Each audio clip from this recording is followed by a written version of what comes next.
नमस्कार जी, मैं मंजू। तो 2 हफ्ते पहले मैंने आपको क्रिसैंथेमम की कटिंग्स ग्रो करना सिखाया था और 18 तारीख की सुबह मैंने देखा तो बहुत ही शानदार रिजल्ट्स मिले हैं और मेरे बहन भाई जो ग्रो करना चाहते हैं आराम से अभी आप ग्रो कर सकते हैं। और ये जो गार्डन देख रहे हैं, फूल देख रहे हैं, तो ये मेरा पुराने जो मेरे ही गार्डन का छोटी सी क्लिपिंग मैंने ये डाली है और इस तरह से आप अपने गार्डन में फ्लावर्स पा सकते हैं। तो मैंने उसमें आगे मैं वो ये चीज़ें भी शेयर करूँगी कि हमें क्या क्या करना चाहिए ताकि हमारे गार्डन में खूब सारे इस तरह से ये जो फूल खिले हैं ना उस तरह से फूल आएंगे। तो मैं चलिए आपको शानदार वो रिजल्ट्स भी दिखाती हूँ। करीब 2 हफ्ते या उससे थोड़ा सा ऊपर 1-2 दिन ऊपर हुए होंगे। तो बहुत ही आराम से, तो पता नहीं अब रूट्स कब आई होंगी, 1 हफ्ता लगा होगा। तो काफ़ी अच्छी रूट्स बन गई हैं। तो चलिए देखते हैं और क्या क्या तरीके आपने अपनाने हैं खूब सारे फ्लावर्स पाने के लिए। एक मॉनसून का ही टाइम ऐसा होता है कि जिसमें बिना कोई ख़ास मेहनत किए जो हमारी कटिंग्स बहुत ही ईज़िली और जल्दी तैयार हो जाती हैं और पौधों की जो ग्रोथ भी इस टाइम बहुत ही जल्दी शानदार तरीके से होती है। तो इसलिए ये काम बरसात में मॉनसून के टाइम हमें ज़रूर कर लेना चाहिए और जल्दी कर लेना चाहिए। तो ये दिखा रही हूँ मैं शानदार रिजल्ट्स। ये देखिए सब की सब कटिंग्स जो बिल्कुल फ्रेश दिख रही हैं। तो मैंने 18 तारीख की सुबह परसों हमारे यहाँ बहुत जो बारिश हुई है, कुछ घंटों लगातार बारिश होती रही, करीब 11 बजे तक जो बारिश होती रही है लगातार। तो जब से मैं सुबह उठी थी तो लगातार तब से हो ही रही थी। तो ये कटिंग फिर मैंने सोचा कि ये पॉलीथीन बैग मैंने ऐसे ढक के रखा था, आपके सामने ढका था, कैसे धूप से बचाना है, और साइड से मैंने ऊंचा किया था। मुझे ये लगा कि ऐसा ना हो कि मेरी कटिंग्स जो ज़्यादा पानी पड़ने से और लगातार बारिश रह रही है तो धूप भी नहीं लग रही थी, उससे ख़राब ना कहीं हो जाए, तो इसलिए मैं चेक करती हूँ। तो करीब मेरे ख्याल से 2 हफ्ते ही हुए होंगे, जहाँ 1-2 दिन ऊपर जा नीचे हुए होंगे, कुछ ऐसे हुए होगा टाइम। तो ये वाली कटिंग मैंने हल्के से निकाल के देखी थी लकड़ी की मदद से। तो अभी आज तो कल तो पूरा दिन धूप ही रही है मेरे यहाँ, आज भी सुबह से धूप ही निकली हुई है और बारिश नहीं बताई हुई है। तो अब ये पॉलीथीन बैग मैं हटा दूँगी। तो ये जो बैग अगर हम इसको धूप नहीं मिलती है तो इसके पत्ते फिर पीले हो जाएंगे और ग्रोथ भी फिर अच्छे से नहीं होगी। तो ये ऐसे करके लिफाफा तो मैंने ऊंचा कर दिया था, ये परसों 18 तारीख को कर दिया था।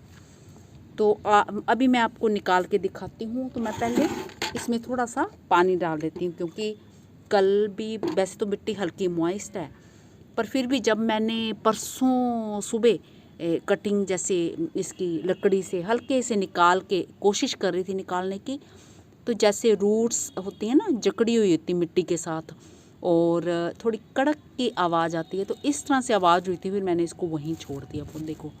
तो अब सारे पौधे मैं इसी में ही चलने दूंगी और थोड़े से अब बड़े होंगे, ज़रा से बड़े हो जाते हैं तो फिर मैं पिंचिंग कर दूंगी सबकी एक साथ, तो एक साथ बड़े होंगे फिर बुक्के की तरह इसमें फ्लावर्स आएंगे।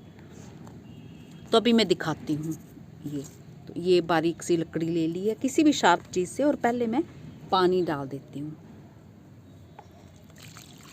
ये ऐसे पानी डाल दिया मैंने इसमें ताकि ये अच्छे से निकलने में सुविधा रहे। तो इस तरह से पानी डाल दिया है और ये पॉली बैग अब हम ये इसको हटा देंगे। और तो और ये जो साइड में करेले की बेल थी ये भी बहुत लंबी हो गई है, तो इसमें मैंने लकड़ी लगा दी इसी साइड में, तो मैं निकाल ही नहीं पाई। तो अब चलिए पानी नीचे आ गया है ये ड्रेन होके। तो अब देखते हैं, इसको मैं दिखाती हूँ आपको निकाल के साइड से। बस ये है मेरे को कि ये इसकी रूट्स जो डिस्टर्ब ना हो बस, क्योंकि मैंने ना प्रॉपर तरीके से मैं निकाल नहीं रही हूँ। तो आजकल तो बरसातों में जैसे मर्जी निकाल दो तो पौधे चल ही पड़ते हैं अच्छे से। फिर भी अगर अच्छे तरीके से निकाली जाए तो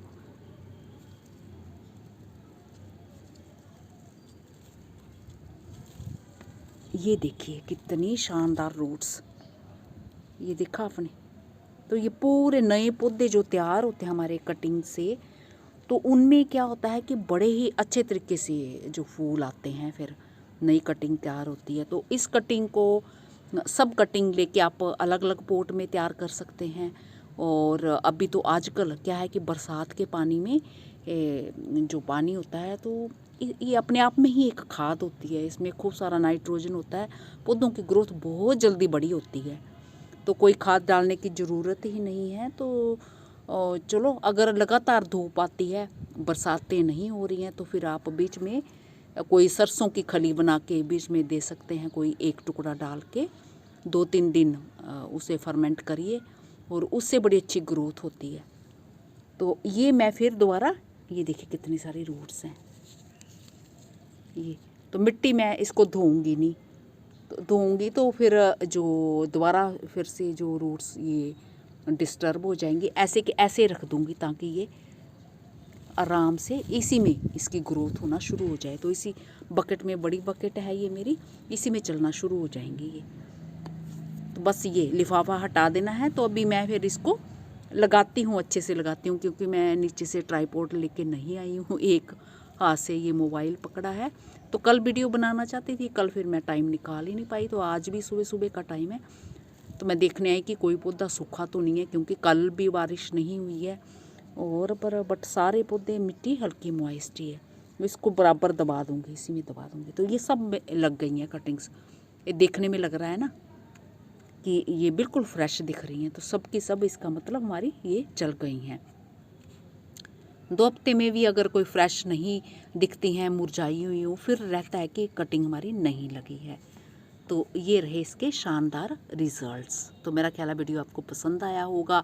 इसके साथ अच्छा, मैं दूसरे चैनल पे डालूँगी वीडियो में कि उसकी वाटर लिली के पौधे कैसे पत्तों से तैयार करें, तो वो भी अभी वीडियो बनाऊँगी मैं।